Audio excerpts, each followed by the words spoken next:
Gue Gawe. The universe has its own cycle. As an active volcano, Merapi must have a natural cycle, such as a time to gawe means active and a time to sleep or passive. As its own home, Merapi never breaks a promise.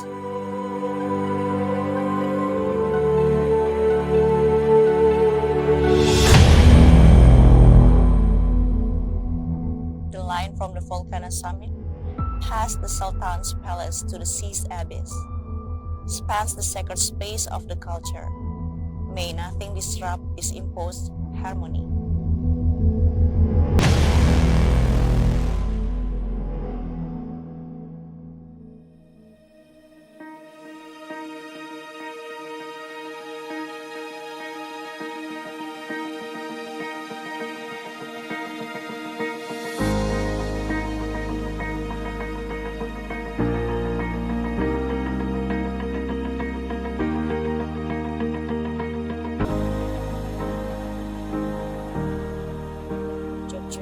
A home for anyone who wants to go to a place for unforgettable memories and longing.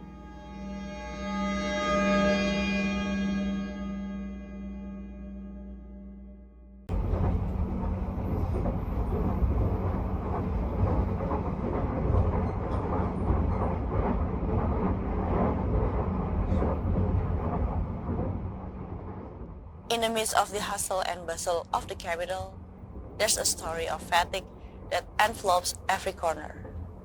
The sound of car horns, hurried footsteps, and humming engines are part of the rhythm of everyday life.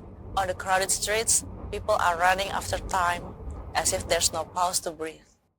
Jogja, a city rich in culture and history. Dengan keanekaragaman budayanya, kekayaan tradisinya, keramahan warganya, dan keunikan warisan budayanya, menjadikan Jogja sebagai kota dengan tempat yang spesial di hati para pengunjungnya, termasuk aku.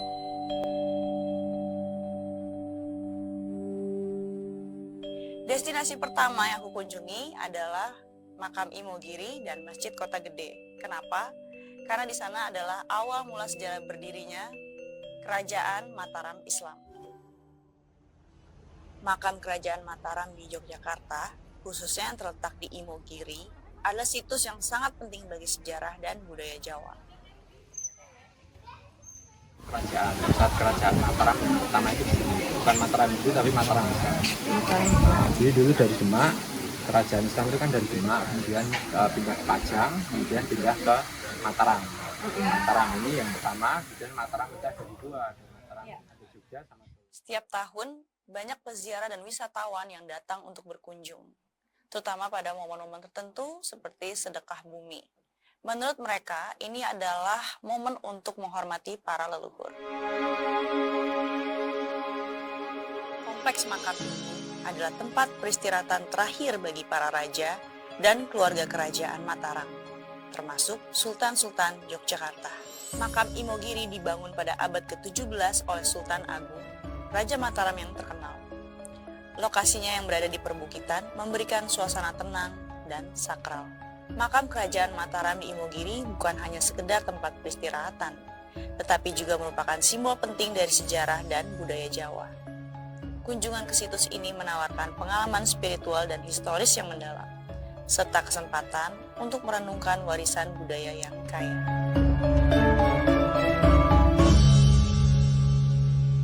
Selanjutnya, kita langsung bertolak ke pusat kerajinan perak yang terbaik di Indonesia, salah satunya berlokasi di Kota Gede, Yogyakarta. Nah, sekarang kita udah ada di warung Perak 925. Jadi di sini tuh home industry kerajinan perak.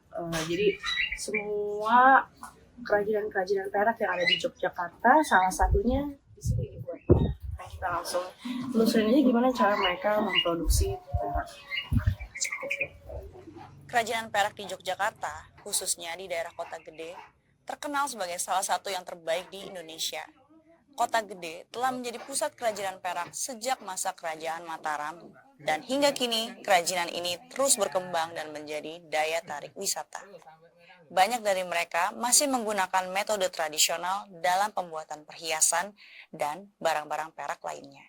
Kerajinan perak Yogyakarta terkenal dengan desain yang elegan dan beragam. Produk perak yang dihasilkan memiliki kualitas tinggi dengan tingkat kemurnian yang umumnya mencapai 92,5% atau sterling silver. Ini menjadikannya tahan lama dan memiliki nilai jual yang baik. Mengunjungi kota gede untuk melihat kerajinan perak merupakan pengalaman yang menarik, sekaligus cara untuk mendukung pengrajin lokal dan melestarikan budaya.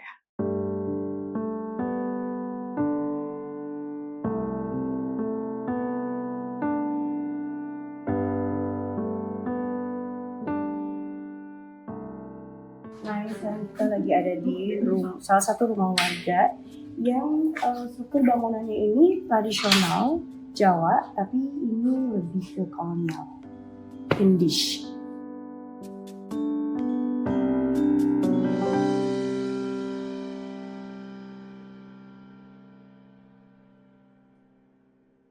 Belah selatan alun-alun kan dulu kerajaan, istilahnya pusat pemerintahannya. Iya.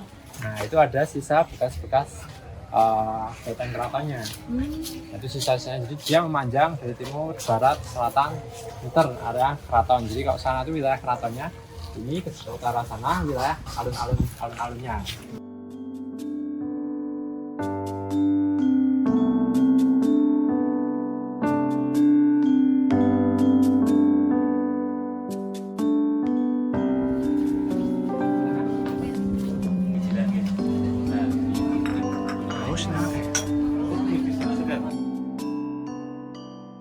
Destinasi berikutnya kita berkunjung ke Bakmi Godok yang merupakan destinasi yang sangat terkenal di Yogyakarta. Selain menikmati mie godok, kami juga berkesempatan untuk menemui owner dari tempat mie godok untuk menanyakan sejarah dari bakmi godok, kuliner yang memiliki cita rasa khas ini. Bakmi godok adalah salah satu hidangan khas Yogyakarta yang sangat digemari. Makanan ini berupa mie yang direbus dan kemudian dimasak dengan berbagai bumbu dan bahan tambahan, memberikan cita rasa yang khas dan menggugah selera.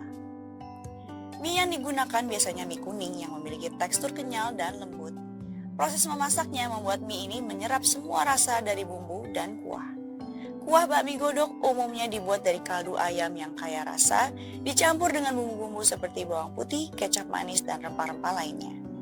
Hidangan ini biasanya dilengkapi dengan berbagai bahan tambahan, seperti potongan ayam, telur, sayuran, sawi dan tauge, dan kadang bakso atau daging sapi. Jadi awalnya ini adalah rumah yang saya. Jadi yang aku dulu itu ada rumah di sini, terus jadi hak milik dari keluarga kecil aku. Ya. Lalu di 2017 kita niatkan untuk buka bakmi dulu itu. Masya Allah, aku dari tadi udah nyobain menunya, berbagai macam menunya kayak mie godok, terus sama mie goreng. Itu mie goreng aja atau mie goreng Jawa? Kalau di kita sebetulnya lebih ke Jawa. Mie goreng Jawa. Iya betul kan. Oke, terus sama tadi sempat nyobain juga apa sih iganya dikit lah kuahnya gitu. Sebenarnya mulut tuh masih pengen ngunyah. Cuman apalah daya perut udah nggak nampung. Kalau untuk minuman botol ini sebenarnya kita udah bisa banyak menemukan ini di brand-brand lain ya. Oke. Tapi ada salah satu yang menarik perhatian adalah minuman kombuchanya. Ini tuh sebenarnya kalian beli jadi, kemudian kayak titip jual di sini, atau memang ini tuh bikin sendiri dan ngeracik sendiri nih? Jadi ini rata-rata produksi Waktu dari pandemik? Waktu pandemi COVID. Oke, Gitu. dan karena memang nggak kehilangan customer dan peminat, malah tambah banyak, akhirnya diterusin aja. Iya, kita terusin. Oke, ini tadi aku udah nyobain, rasanya unik banget dan aku ngelihat hampir semua menu-menu minumannya, makanannya juga enak-enak. Ini unik-unik, enak-enak, semuanya sesuai dengan takarannya masing-masing. Untuk konsepnya juga oke banget dan usaha ini by the way sudah berjalan selama 7 tahun, yakni dari 2017 bukan? Betul. Ini. Oke, kalau gitu terima kasih banyak atas waktunya nih udah nyempetin untuk Sama-sama, Kak ngobrol-ngobrol Ina. santai untuk dikulik-kulik menunya. Ya. Udah jadi inspirasi buat kalian ya.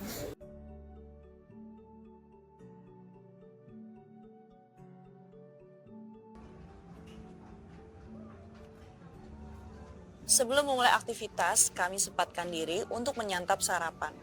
Pawon Mbah Gito memiliki sederet menu masakan rumahan tradisional Jawa yang autentik dengan pemandangan nuansa pedesaan. Nah, sebelum kita mulai hari ini, kita mau ke Merapi, kita mau sarapan dulu di Pawon Mbah Gito. Dan aku udah selesai sarapan duluan, jadi sekarang lagi duduk-duduk santai dulu sambil menikmati suasana di resto ini. Bagus banget.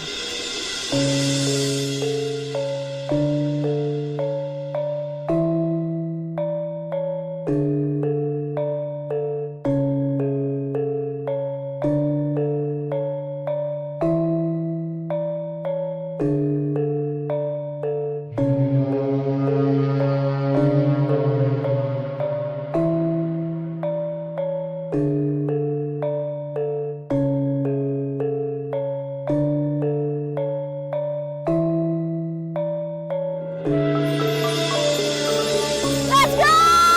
Woo!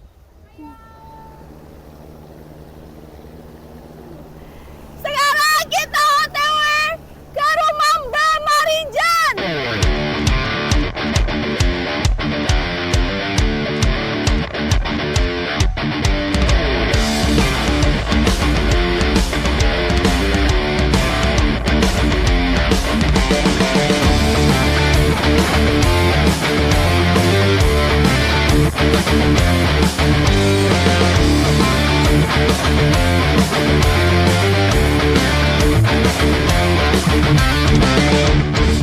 Ini kita sampai lokasi pertama, ini adalah petilasan Mbah Marijan. Nah, ini lokasi sekarang kita berada, ini termasuk salah satu yang paling dekat dengan Merapi ya. Jarak kita dari Merapi ini sudah di 4,7 kilo. Itu sudah bisa dibilang cukup dekat karena yang kita hitung bukan dari jarak terjauhnya tapi jarak teratas. Kita dari puncak ke sini itu 4,7. Wah, Nah, di sini dulu adalah rumahnya Mbah Marijan atau Sang Juru Kunci Merapi. Bekas rumahnya sebelah sana yang sekarang kita buat petilasan atau napak tilas. Jadi di situ dulu ada tempat di mana beliau meninggal pada tahun 2010 ketika erupsi pertama terjadi pada tanggal 26 Oktober tahun 2010. Nah, yang di sebelah kita ini adalah mobil evakuasi. Ini tadinya mobil yang dipakai untuk membantu evakuasi warga desa Kinarjo dan sejatinya ini bukan mobil asli evakuasi. Jadi ini adalah mobil yang dipinjam oleh dua orang relawan yaitu Mas Tutur sama Mas Wahyu untuk dipakai membantu evakuasi. Jadi aslinya ini adalah mobil biasa, mobil warga. Ya, mobil warga biasa ya. Ini jenisnya adalah Suzuki PV. Pada waktu itu terbakar waktu erupsi yang pertama. Posisinya mereka itu sebenarnya selamat atau enggak? tidak. Jadi di letusan yang pertama itu menelan korban selain Mbah Marijan ada 2 orang relawan ini sama 36 warga. Nah, 39 totalnya itu ya.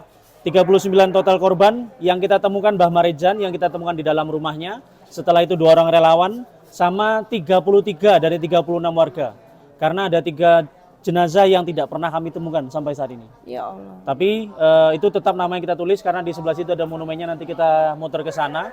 Dan mobil ini juga posisi aslinya bukan di sini. Oh, di mana? Di depan kita di foto tadi. Oh, di depan Ya, tadi di di situ. sana. Jadi waktu letusan pertama posisinya di sana. Tanggal 29 Oktober mobil ini sempat dievakuasi Iya. ke bawah sana. Iya. Jadi pada waktu itu mobil ini dievakuasi untuk disimpan atau maksudnya untuk diawetkan ya, karena Iya. kan sebagai salah satu kejadian yang menjadi sejarahnya. Iya. Nah, ternyata pada tanggal 5 November itu terjadi letusan yang paling besar. Gunung Merapi yang terletak di perbatasan Yogyakarta dan Jawa Tengah adalah salah satu gunung berapi paling aktif di Indonesia. Sejak lama, Merapi menjadi pusat perhatian karena aktivitas vulkaniknya yang sering terjadi dan dampaknya terhadap masyarakat sekitar. Gunung Merapi telah aktif selama ribuan tahun dan memiliki sejarah letusan yang signifikan. Letusan paling besar tercatat terjadi pada tahun 1006 dan 1930 yang menyebabkan banyak kerusakan dan korban jiwa. Letusan terakhir yang signifikan terjadi pada tahun 2010 yang menyebabkan evakuasi besar-besaran dan mempengaruhi ribuan orang. Bagi masyarakat Jawa, Merapi bukan hanya sekedar gunung, tetapi juga memiliki nilai spiritual dan budaya. Gunung ini dianggap sebagai tempat tinggal para dewa dan simbol kesuburan tanah. Mbah Marijan adalah sosok yang sangat dikenal di Yogyakarta sebagai juru kunci Gunung Merapi. Ia menjadi terkenal karena perannya dalam menjaga dan merawat gunung tersebut, serta sebagai penyalur informasi mengenai aktivitas vulkanik kepada masyarakat.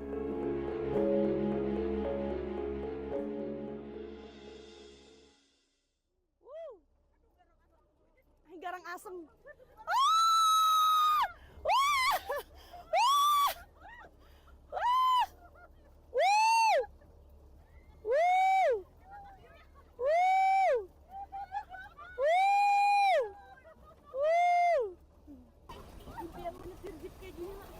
Seru loh tadi. Kita disuruh berdiri karena memang medannya lagi terjal banget dan goyang-goyang.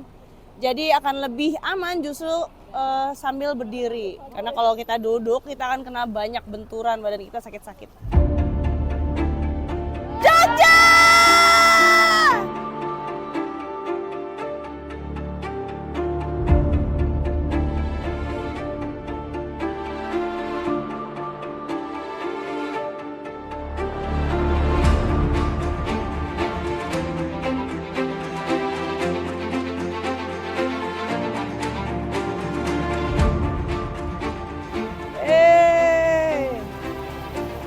Let's go, kita ke bunker kali Adam.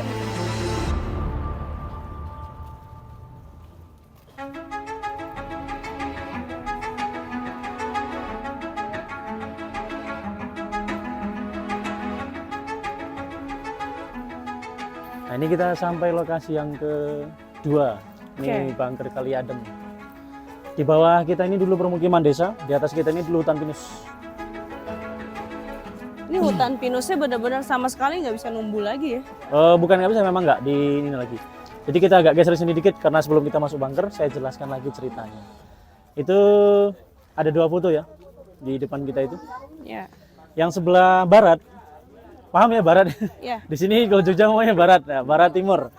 Yang sebelah barat itu kondisi lokasi sekarang sebelum terkena dampak erupsi tahun 2006. Jadi pada waktu itu di tahun 2001 pemerintah itu mulai membangun ruang lindung darurat Kali Adem yang dimana sekarang disebut dengan bunker. Nah, ruang lindung ini selesai dibangun pada tahun 2005 seperti foto di depan itu. Nah, fungsi utama ruangan ini dibangun adalah untuk perlindungan sementara dari yang namanya awan panas. Jadi kalau suatu waktu ada orang yang datang ke sini untuk camping, outbound atau outing di hutan pinus dan mereka melihat kondisi Merapi ternyata berbahaya atau ada awan panas turun, mereka bisa menggunakan bunker jika ada jika mereka tidak sempat untuk menyelamatkan diri. Jadi fungsi ruangan ini bukan fungsi utama.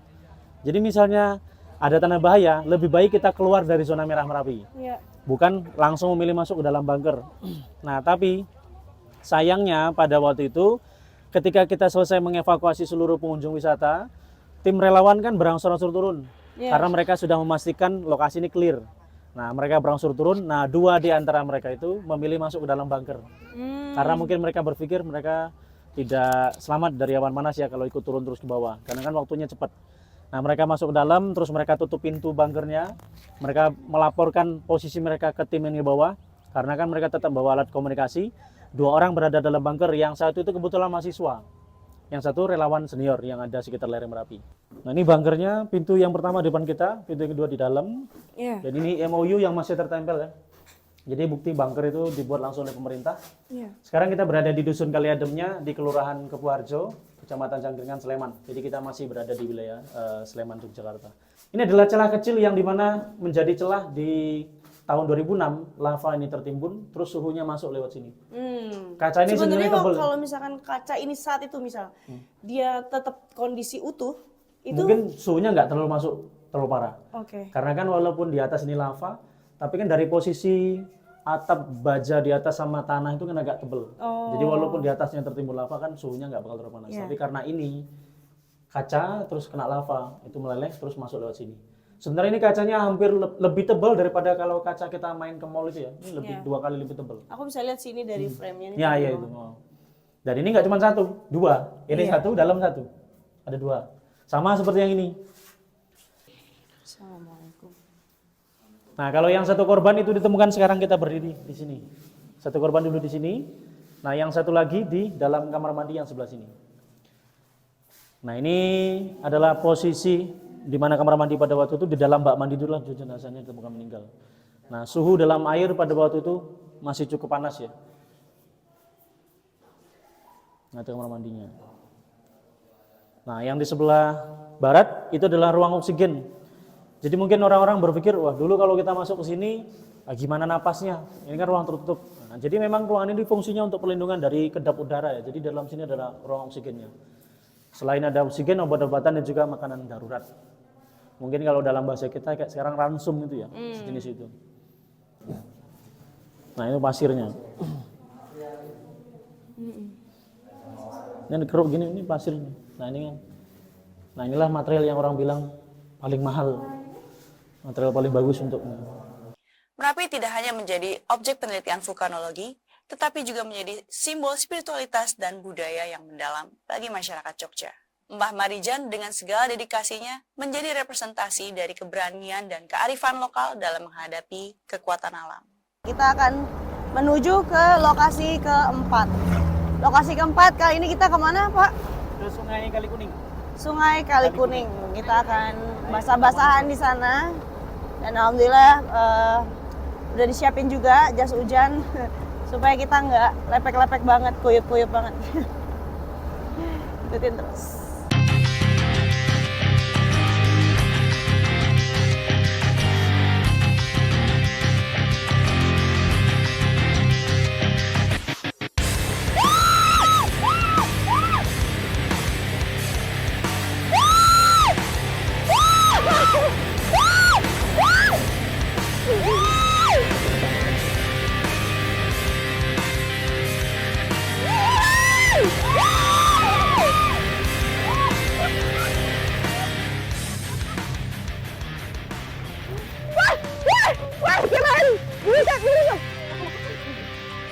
Oke. Alhamdulillah, ya Allah. Gila, merah guys. Ya Allah, pegangan merah. Gila, keren sih. Ini benar-benar exciting banget dan gila deh, benar-benar speechless. Luar biasa seru. Was fun. Dia sampai merah-merah begini. Saking pegangan tadi dar der dor kena bentur sana sini, kena bam sana sini. Wah, gila sih. Tapi benar-benar nggak nyesel lah. Wah, wajib coba kalian kalau ke Jogja. Cobain deh ini. Lava Tour Merapi. Museum Ulen Sentalu dikenal juga dengan sebutan Endalem Kasuwargan atau Rumah Surga. Oleh sebab lokasi museum ini ada di pegunungan Kaliurang di sekitar lereng Gunung Merapi sehingga penuh dengan keindahan, suasana damai, dan hawa yang sejuk. Museum Ulen Sentalu menampilkan budaya dan kehidupan para bangsawan dinasti Mataram. Mulai dari Kasunanan Surakarta, Kesultanan Yogyakarta, Praja Mangkunegaran, dan Kadipaten Paku Alaman. Beserta koleksi bermacam-macam batik, baik itu gaya Yogyakarta maupun Surakarta. Memiliki konsep pokok untuk menuju ke alam budaya dan seni Jawa klasik. Nama Ulen Sentalu sendiri merupakan akronim dari bahasa Jawa. Ulating Blencong Sejatine Tataraning Lumaku, yang artinya adalah nyala lampu belencong sebagai petunjuk bagi umat manusia dalam melangkah dan meniti kehidupan. Falsafah ini diambil dari sebuah lampu minyak yang dipergunakan dalam pertunjukan wayang kulit belencong yang merupakan cahaya yang selalu bergerak untuk mengarahkan dan menerangi perjalanan hidup kita.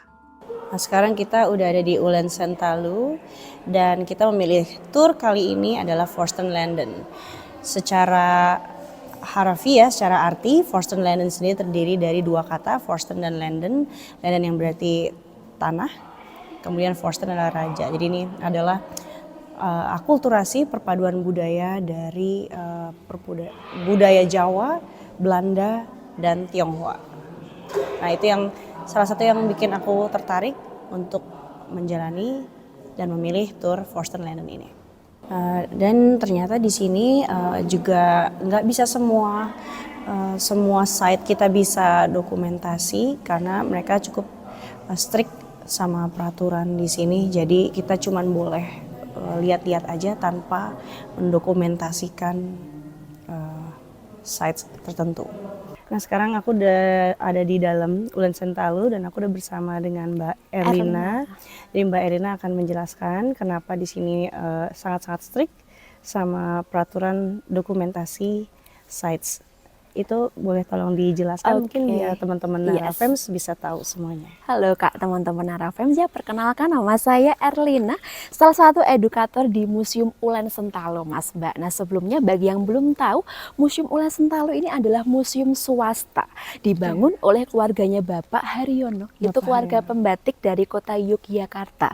Tepatnya pada tanggal 1 Maret tahun 1997 peresmian museum kami. Makanya usia museum kami sudah 27 tahun. Wah, Masya Dan terkait aturannya, kenapa tadi kita tidak boleh seakan-akan kayak strict gitu ya Iya. Kak ya? Sebenarnya terkait pertama untuk keamanan koleksi kami. Oh, Ini baik. kan kita museum swasta, biar keamanan koleksinya itu penting terjaga, tidak untuk dokumentasi. Betul. Dan yang kedua, biar pengunjung itu fokus Kak ketika dijelaskan oleh edukatornya. Betul. Kita fokus, tidak foto video, makanya penyampaian materi itu akan tersampaikan kepada pihak pengunjung.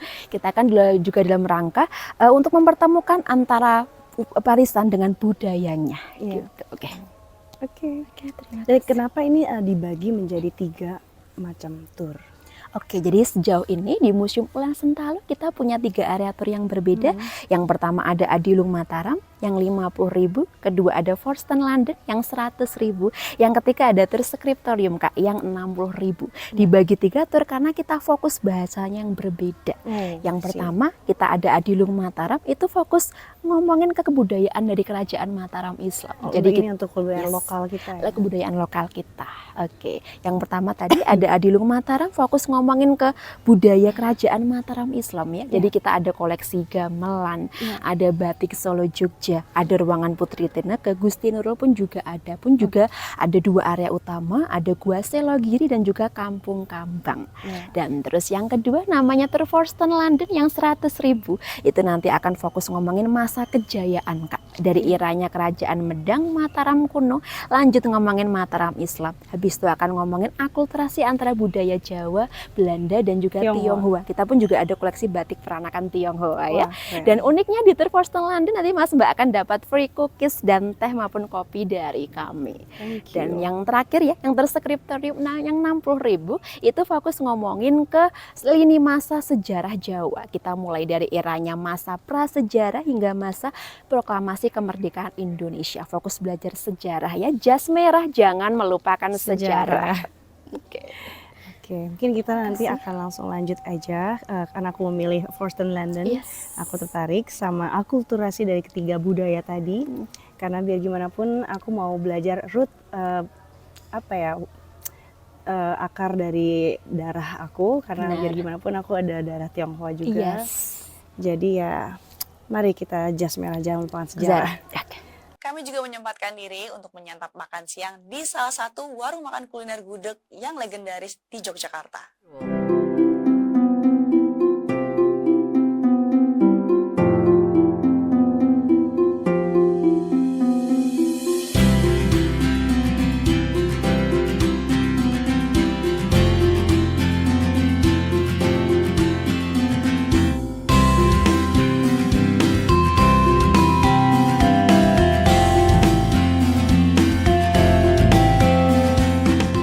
Assalamualaikum, Mami. Masya Allah. Mami sehat. Alhamdulillah, Masya Allah cantik banget sih. Masya Allah, khusus nggak? Nanti kita ngobrol-ngobrol ya, Mi?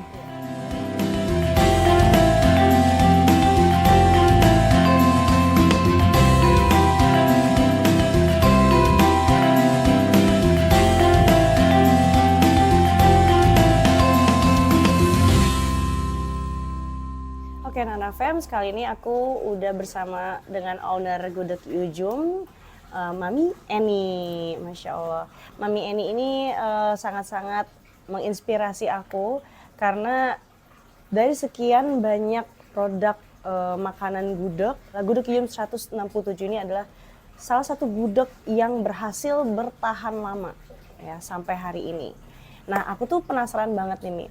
Mami boleh nggak ceritain sedikit dong, Mi, perjalanan dari Gudeg Yujum 167 ini dari awal berdiri sampai hari ini tuh seperti apa sih perjuangannya? Terima kasih Mbak Inara Iya, sudah sami-sami, Mami. datang ke Gudeg Yujum 167. Semoga menjadi berkah buat kita Amin semua. ya robbal alamin. Assalamualaikum warahmatullahi wabarakatuh. Waalaikumsalam. Untuk Gudeg Yujum itu awalnya dirintis oleh ibu yang nama aslinya sebetulnya Juwaria. Juwaria. Cuman ya dipanggilnya jadi Yujum. Yu itu kan artinya kakak ya kalau bahasa Indonesianya, yaitu Yujum itu berdiri sekitar 1950-an. Wah. Ya, terus sampai sekarang itu sudah turun kepada generasi ketiga. Jadi Yujum anak sampai sekarang cucu, Cucu. sudah mulai lagi. Wah, Ya, begitu. keren. Dan itu dari semua memakai resep yang diwariskan dari Yujum. Jadi untuk rasanya sedikit banyak sama. Oke, berarti dari awal sampai sekarang ini cara proses pengolahan menu dari gudeg Yujum ini sama gitu ya, Mia? Sama, iya sama. Kira-kira boleh nggak kita tahu nih biar teman-teman RFM di rumah juga tahu cara pengolahannya nih, Mami lebih prefer tradisional atau yang modern? Boleh tahu nggak sih sekalian nih apa sih bedanya yang tradisional sama modern? Sebetulnya kalau pengolahannya kita masih tetap menggunakan tradisional. Jadi kalau tradisional itu kita masih menggunakan kayu bakar. Kayu bakar. Jadi di dapur itu tungku, itu ada tungku-tungku gitu. Jadi dapurnya catnya hitam. Karena cemong. Iya. Karena cemong ya. Itu. Jadi itulah kalau tradisional. Kemudian kalau modern itu kita sudah menggunakan dapur yang lebih higienis, menggunakan juga seperti kompor gas kayak gitu. Jadi dapurnya memang lebih rapi. Untuk dapur higienis biasanya kita juga menggunakan untuk pengolahan yang steril kayak gini Mbak, sterilisasi. Itu kita menggunakan dapur yang higienis. Tapi kalau untuk masak sehari-hari yang untuk dijual itu kita tetap mempertahankan dapur tradisional. Supaya rasa dan aromanya tetap terjaga, otentik. Masya Allah. Gitu. Oke, kalau gitu. Oh, berarti dari zaman awal berdirinya gudeg Yujum sampai hari ini, pasti kan menunya ada beberapa yang udah di-upgrade ya, Mia? Maksudnya udah ditambah menu-menu baru. Kalau untuk menunya dari awal dulu sampai sekarang itu sama. Jadi tetap otentik. Nah, kuncinya apa sih, Mi, supaya rasa dari gudeg Yujum ini nih bisa tetap bertahan konsisten ya seperti ini sampai pelanggan yang lama ya, pelanggan setia ini nggak berpindah ke lain hati, bahkan malah sampai hari ini makin bertambah banyak pelanggannya di mana-mana, terbukti dengan begitu banyaknya outlet cabang dari gudeg Yujum 167. Kuncinya apa sih nih? Gitu. Kasih Kuncinya sedikit mempertahankan yang manis-manis. Gitu, iya. Jadi memang mungkin ada sedikit ini ya perubahan karena orang sekarang agak mengurangi yang berbau gula-gula gitu. Jadi kita agak mengurangi sedikit aja sih itu. Tapi untuk resepnya tetap sama. Kita mempertahankan dari gurihnya, dari pedesnya, manis legitnya itu masih sama. Nah, aku tuh tertarik banget dari tadi aku ngeliatin produk-produk ready to eat ini nih. Karena Ada kaleng juga. ini tuh termasuk terobosan sih menurut aku, karena zaman sekitar setahun 2 tahun yang lalu ini belum ada gudeg yang dalam kemasan praktis kayak gini, tinggal dimasak gitu. Ini Mami tuh kok bisa sih Mi punya ide seperti ini? Ini dari kapan idenya? Dan kemudian di mana aja kita bisa purchase produk ini? Kalau yang produk itu, untuk produk pouch itu memang baru sekitar 1 tahunan ini, gitu ya. Itu awalnya dari kita mencoba mengembangkan dari kaleng. Oh, yang kaleng dulu nih kaleng awalnya. dulu, ya betul. Kalau yang kaleng ini kan ketahanan 1 tahun, cuman dia isinya lebih kecil, lebih sedikit kan. Terus kita coba yuk kita cari lagi yang bisa Muat banyak, bisa buat keluarga lah. Jadi ayamnya utuh gitu. Kalau yang kaleng itu kan kecil-kecil ayamnya dipotong-potong. iya potong-potong suwir ya kalau kita sebutnya. Jadi biar yang utuh gitu. Terus kita coba-coba cari, ternyata diketemukanlah itu coba produk retorts. Kalau prosesnya hampir sama dengan kaleng. Ketahanannya juga sama 1 tahun juga. Ya. Jadi dia cuman melewati proses sterilisasi. Jadi kita tidak ada penambahan untuk bahan pengawet. Wah, Insya Allah tetap aman dikonsumsi. dan ini udah ada logo halal, Iya, udah sudah ada BPOM-nya ada BPOM juga. Iya. Dan ingredientsnya juga di sini lengkap, benar-benar ditulis detail, nggak ada pengawetnya. Jadi jangan khawatir, ini aman. Kita bisa dapetin ini tuh di toko apa aja sih? Ini di outlet-outlet kita, kemudian kalau kebetulan pas di bandaranya itu kita juga ada di Pasar Kota Gede, terus di Pusat Oleh-oleh Bu Nani Jakarta Oh iya, juga ada, ya. Wah, Di asik. Surabaya ada di Oleh-oleh Bu Rudi. Oh iya benar-benar. Iya. Jadi buat teman-teman yang lagi kangen mau makan gudeg Yujum 167, kalian nggak perlu jauh-jauh ke Jogja. Kalau misalkan lagi kangen tapi lagi sibuk nggak sempet ke Jogja, ya udah kalian tinggal langsung sambangin aja outlet oleh-oleh Bu Nani. Oke, itu jangan lupa juga itu bisa dibeli di e-commerce ya. Wah. Ya, Online tetap ya. Betul. Tuh berkah pandemi. Oh iya, Masya Allah, bener juga ya. Karena waktu itu kan orang-orang susah banget untuk susah, keluar ya. iya, Ya, betul. oke. Nah, oke, kita akan lanjut ke pertanyaan terakhir, tapi ini adalah pertanyaan gongnya. Mami sebagai sosok wanita yang inspiratif buat kita semua, aku penasaran banget.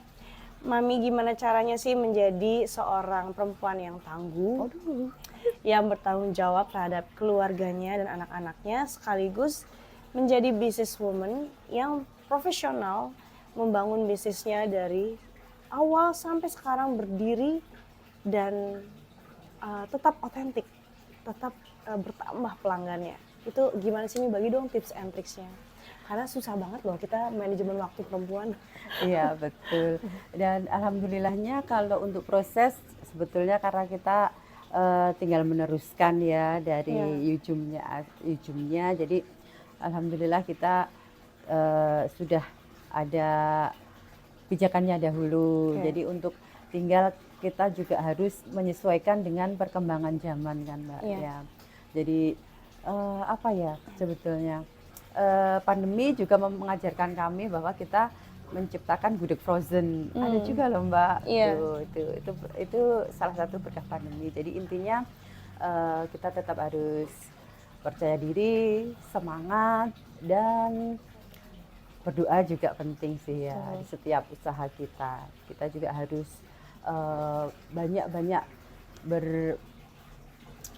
Mbak namanya? Muhasabah. Kita banyak-banyak juga harus berinovasi di tengah perkembangan dunia ini karena kalau kita tidak mengikuti mungkin kita akan tergusur juga. Iya. Seperti itu sih. Keren. Oke, kalau gitu terima kasih banyak loh Mami udah nyempetin waktunya untuk bisa ngobrol santai sama aku di episode Nara Trip kali ini. Mudah-mudahan Mami sukses selalu Terima berkah dunia kasih. akhirat ya, Mi.